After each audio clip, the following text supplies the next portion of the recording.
unang sinisira niya at pinaka-target niya, inaatake niya is our relationship with God. And pangalawa, relasyon ng mga husband and wife. Yun po yun. Kapag sira yan, wala na. Kahit mananalangin ka, wala na. Kasi wala na. Naniwala ba kayo? Ito po yun. Kaya nga po, mahalaga na naiintindihan natin at makikilala natin ang Diyos.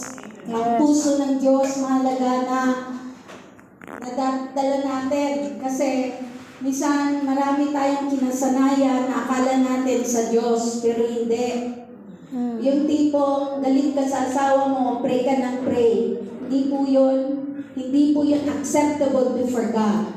So, you will ask, Pastora, what is acceptable before God?